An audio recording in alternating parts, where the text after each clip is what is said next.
बांग्लादेश में लगातार हिंदू समुदाय पर जिस तरह से हमला हो रहा था और उसी का विरोध करते हुए जो चिन्मय कृष्णदास प्रभु है वो एक रेजिस्टेंस का फेस बन चुके थे और एक साथ एकजुट कर रहे थे हिंदू समुदाय को बांग्लादेश में।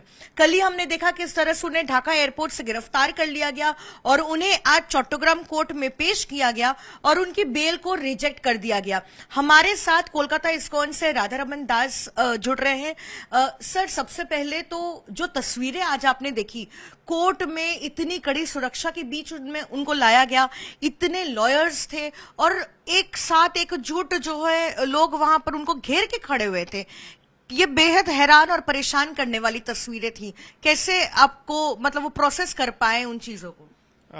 जितनी सुरक्षा आज, जितने पुलिसमैन आज चिन्मय कृष्ण दास को कोर्ट में ले जाने के लिए बांग्लादेश सरकार ने लगाई, अगर उतने सुरक्षा कर्मी हिंदू इलाकों में अगर सरकार रख देती तो बहुत सारे हिंदुओं की जान बच जाती। ये बहुत दुखद है कि किस तरह एक सिंपल से मॉन्क को जो सिर्फ उनके मतलब हमने देखा कि जब भी वो रैली करते हैं या हिंदूज जब ऑर्गेनाइज होके अपने प्रोटेस्ट मार्च करते हैं तो वो लोग बहुत ही शांतिपूर्ण तरीके से करते हैं। कुछ दिन पहले, 2-3 दिन पहले जब प्रोटेस्ट मार्च हुआ जिसमें 4 लाख लोग आए, ये बहुत बड़ी संख्या होती है, लेकिन चिन्मय कृष्णदास और जो भी और लोग हैं उन्होंने बहुत ही शांतिपूर्ण तरीके से पूरे चीज़ को ऑर्गेनाइज किया, शांतिपूर्ण तरीके से अपने डिमांड को रखा, अपने 8 पॉइंट डिमांड को रखा।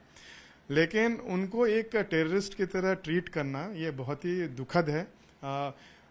ऑलरेडी जो हिंदू माइनॉरिटीज़ हैं बांग्लादेश में वो लोग बहुत दुखी हैं, लेकिन इस तरह के कार्यों से ऐसा प्रतीत होता है कि जो भी एडमिनिस्ट्रेशन है वो प्रोटेस्ट की रीढ़ की हड्डी को तोड़ना चाहता है, तो ये बहुत दुखद है।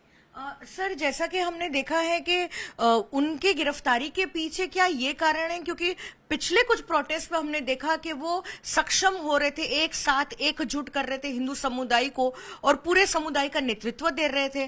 तो जैसा आप भी कह रहे थे कि रीढ़ की हड्डी को जो है तोड़ने की कोशिश की जा रही है, एक शांतिप्रिय संत को जो है अब जेल भेज रहा है बांग्लादेश की सरकार, तो क्या यही जो है कारण रहा है उनकी गिरफ्तारी के पीछे?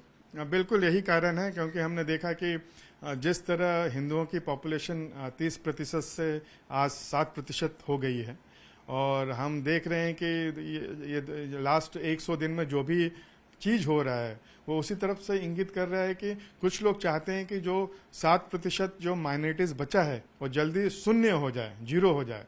और हम ये भी देखें कि किस तरह से जो लोग हिंदू, जो लोग गवर्नमेंट प्रोफेशन में हैं, गवर्नमेंट जॉब्स में हैं, प्रोफेसर्स हैं, उनको जबरन उनका इस्तीफा लिया जा रहा है और उनको कहा जा रहा है कि अगर आपको नौकरी करनी है तो आपको धर्म परिवर्तन करना पड़ेगा। हमने देखा भी कि एक प्रोफेसर, बहुत प्रोमिनेंट प्रोफेसर है, उन्होंने धर्म परिवर्तन कर लिया क्योंकि वो सोचे कि और कोई दूसरा चारा नहीं है, उतने पूर्वज उनके वहाँ पर रहे।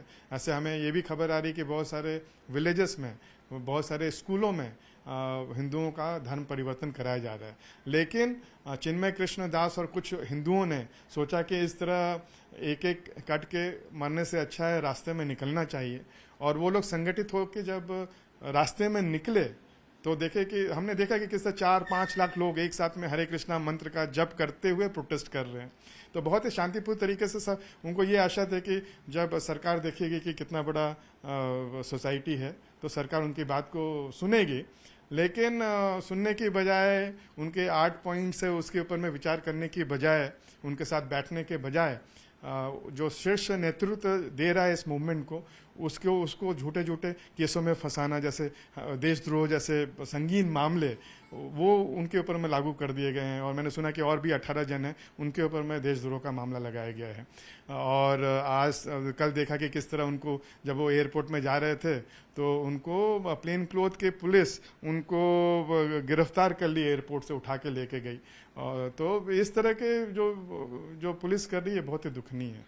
सर, हमने देखा है कि किस तरह से पहले ही अंतरिम सरकार ने कोई ऐसा एक्शन नहीं लिया है कट्टरपंथियों के खिलाफ, न ही सुरक्षा दे पाई है हिंदू समुदाय को। कुछ दिन पहले हमने देखा कि किस तरह से कट्टरपंथी सड़क पर उतरकर ये कह रहे थे कि इस्कॉन को न सिर्फ बैन किया जाए लेकिन एक टेररिस्ट ऑर्गेनाइजेशन जो है घोषित कर दिया जाए और जहां जहां इस्कॉन के भक्त दिखे उनको टारगेट किया जाए। अब भी जो है बांग्लादेश की सरकार चुप है। हाँ, तो हम सभी ने देखा कि एक नहीं बहुत सारी ऐसी रैलीज हुई।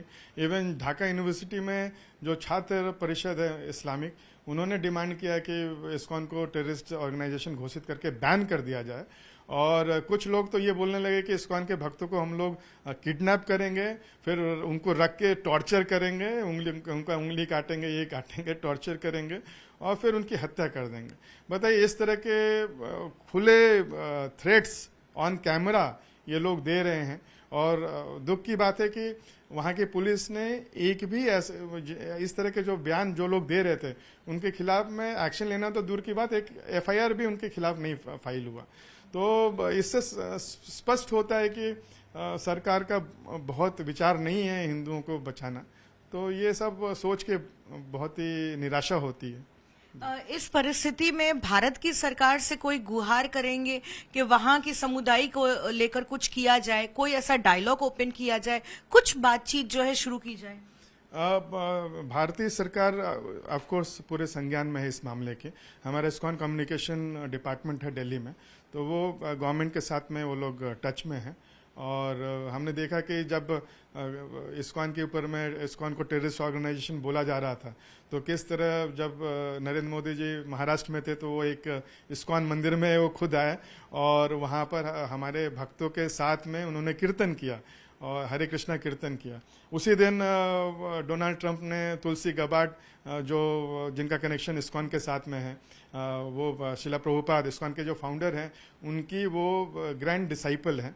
तो तुलसी गबार्ड को एक बहुत बड़ी जिम्मेदारी मिली ट्रंप कैबिनेट में। और उस समय उस दिन भी काफ़ी न्यूज़ चैनलों ने वो जो तुलसी गबार्ड हरे कृष्णा महामंत्र चैंट कर रही हैं, जब कर कीर्तन कर रही हैं गिटार बजाते हुए, तो वो भी बहुत वायरल हुआ। तो एक तरह नरेंद्र मोदी जी कीर्तन कर रहे थे, एक तरह तुलसी गबार्ड जी कर रही थी। तो ऑफ कोर्स हम लोग अपने नेताओं के तरफ देखते हैं जो हिंदू नेता हैं, और ये आशा रखते हैं कि जो भी हो सकेगा, जो भी whatever is possible to save minorities of Bangladesh, हमारी सरकार और जो भी हिंदू लोग हैं पूरे विश्व में, वो लोग हिंदुओं के सपोर्ट में आएंगे।